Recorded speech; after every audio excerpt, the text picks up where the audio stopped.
Her cry was the kind that hushed the sparrows. Clara's wrists were pinned to the earth. Her cheek grazed the gritty soil. A heavy boot pressed into her spine. She couldn't budge. Behind her, Silas was yelling, pleading. His voice broke as he called her name. One of them held her down. Another rummaged through the pantry.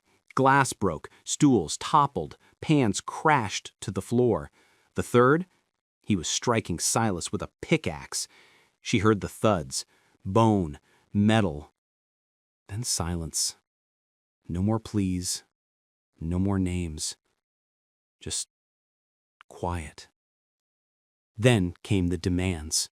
"Where's the silver?" She didn't reply. Her mouth was thick with blood and dust.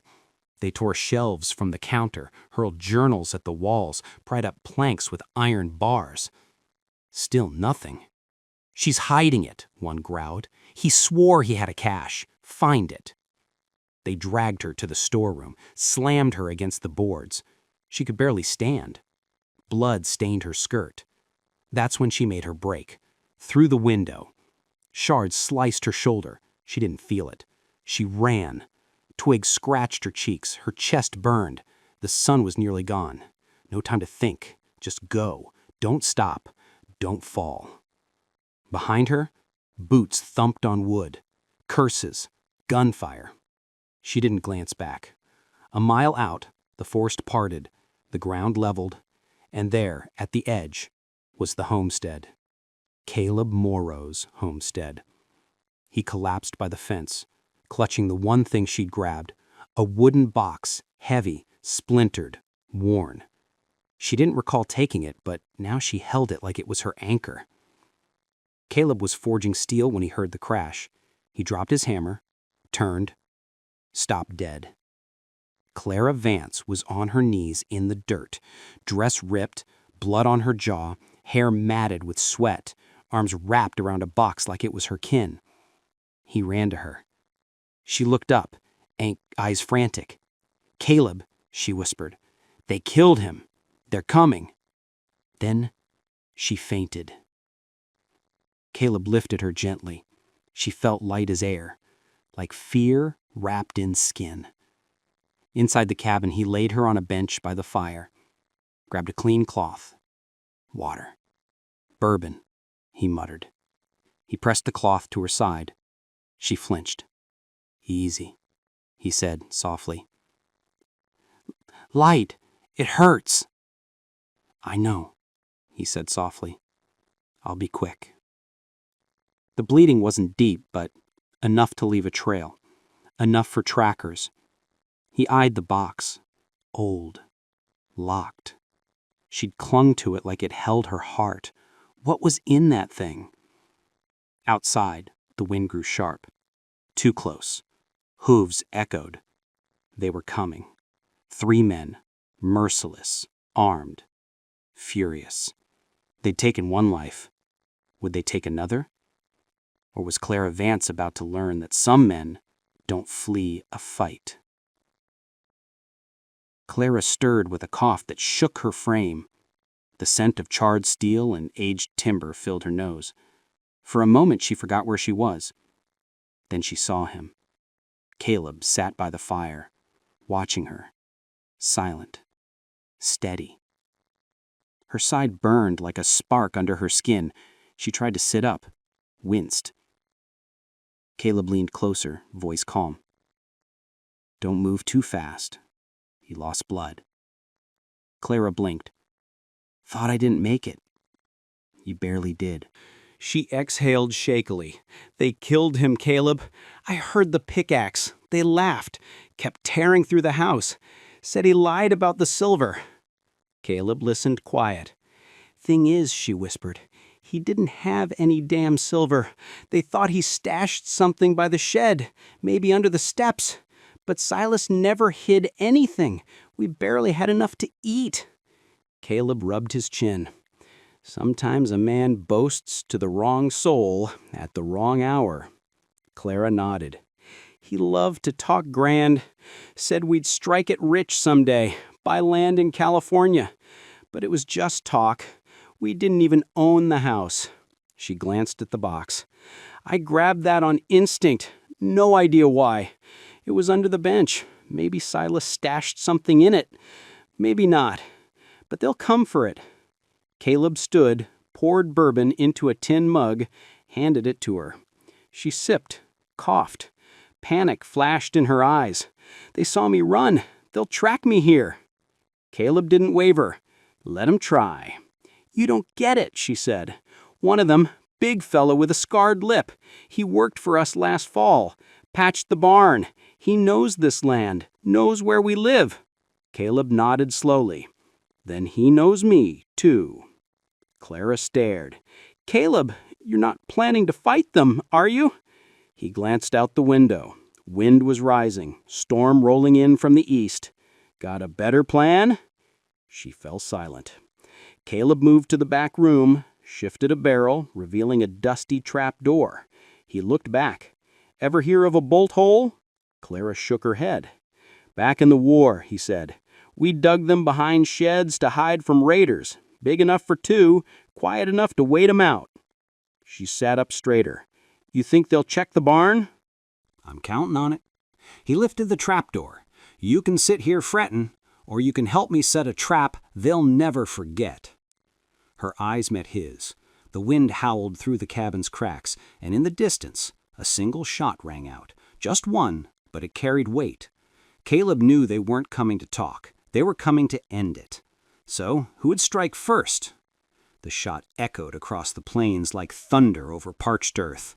Caleb paused, hands on the trapdoor.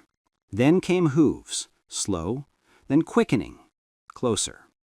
Clara's fingers gripped the blanket. They found the trail, she whispered.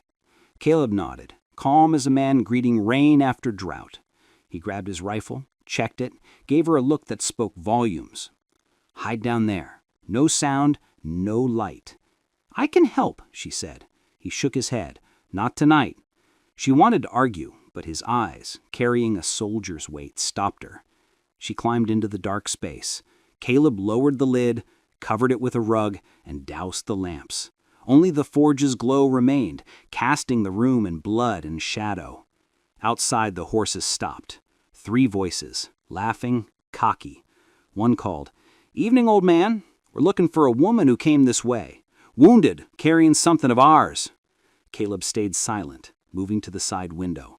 He saw their shapes. 3 men. 2 mounted, 1 on foot with a rifle on his shoulder. Tired but vicious, faces lit by torchlight. Men who'd killed enough to stop caring. Caleb breathed, muttered, All right, boys, let's dance. He stepped outside. The wind tugged his hat. His shadow stretched like a specter. She ain't here, he said. The man with the rifle grinned. Funny. Her blood trail says different. Caleb smiled back. Then you better be sure it's hers before you follow it. The big one with the scarred lips spat. You hidin' her, Moro? Caleb met his gaze. I don't hide anyone, but I don't take kindly to men threatening women on my land. Ha! Ain't your land no more. He raised the rifle. Caleb moved first. The first shot came from the forge's shadows. The second followed fast. Sparks flew as a bullet struck the anvil. Horses screamed. Men shouted. From the dark under the floor, Clara covered her ears. Her heart pounded louder than the chaos. Then a scream. Sharp. Final. The forge hissed as blood hit the coals. When Caleb opened the trap door, smoke followed him. His voice was steady, but his hands trembled. It's done, he said. Clara stared. All of them? One's still breathing. He's going to tell me why Silas died. Take a sip of your tea or coffee, lean back, and tell me. Where are you? And what time is it there? If you're drawn to tales of grit and redemption, hit that subscribe button. This night's not over yet. The man was barely alive, slumped against the fence, blood soaking his coat. His breath rattled wetly. The air stank of iron and smoke.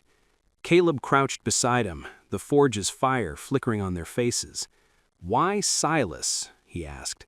The man coughed, spat red, tried to grin. He owed us. No, Caleb said. You owed him. He paid you for that barn work. The man's eyes flicked toward the shed. Caleb followed the look. Something was there. Something the man feared. Caleb leaned closer. "What's in the shed?" The man didn't answer. Caleb pressed a rag to his wound. The man screamed. "Silver!" he gasped. "Said he had silver." Caleb frowned. "Who told you that?" The man's eyes fluttered. "Some fella in town, old drunk, said Silas found a vein by the stream. We came to collect." Caleb stood, wiped his hands on his jeans. "Collect? You call that collecting?" He looked at the body. "You buried yourself in that dirt, boy." The shed door creaked. Clara stepped out, holding a lantern, pale but steady. "You shouldn't have come out," Caleb said. "Had to see," she said, softly. "Had to know." Her eyes went to the man, then to Caleb. "Is he telling the truth?" Caleb nodded toward the shed.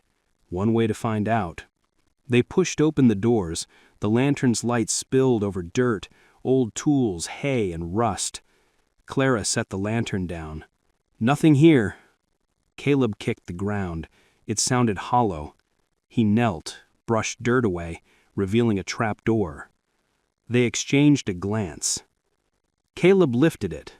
Inside, a wooden chest held silver coins, real ones, dozens. Clara gasped. "He was going to surprise me. Said we'd buy land out west." Her hand shook as she touched the coins. Caleb exhaled. He wasn't lying after all. Silence fell, broken only by the forge's crackle. Then Clara whispered, "He died for this." Caleb looked at her, "And we just might live because of it." Outside, hooves echoed again, slow, heavy, too steady for strays. Caleb's hand went to his gun. He looked at Clara. They weren't the only ones after that silver. The hooves grew louder. Caleb stepped forward, rifle in hand, shadows stretching across the shed's floor. Clara stood behind, gripping the lantern. The flame shook, so did her breath. A lone rider emerged from the dark, worn coat, dusty hat, no weapon drawn. He stopped at the fence, raised a hand. Caleb aimed. "Who are you?" The man dismounted slowly. "Name's Harlan, sheriff from the next valley." Caleb lowered the rifle slightly. The sheriff approached, eyeing the shed, the bodies, the silver glinting in the lantern's glow. "Looks like a rough night," he said. Caleb nodded. "Rough enough." The sheriff scratched his chin. "Heard shots. Came to check if anyone's still breathing." Caleb glanced at Clara. She was staring at the chest, hand on the coins, eyes distant. The sheriff tipped his hat. "Bury that silver. Folks kill for less out here." He rode off, and the wind calmed. The night went still. Caleb turned to Clara. "You could take that silver, start fresh. Maybe Nevada, California." She shook her head. "I don't want silver anymore, Caleb. Just peace." He nodded slowly. "Peace is harder to find than silver, but sometimes it shows up when you least expect it." Dawn came soft and gray. They buried Silas on the ridge behind the homestead. The sun peeked through, warming the stone at his grave. Clara lingered.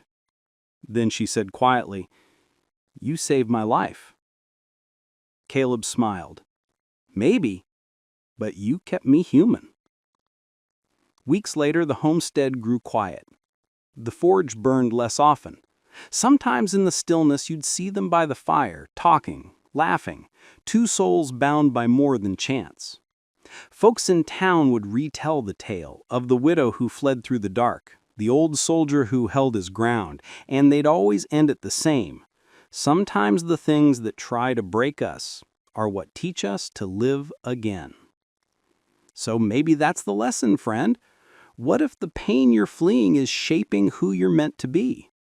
What if the fire that burned you lights your way? If that stirs something in you, this story's done its job. I'm grateful you're here, spending time with these tales.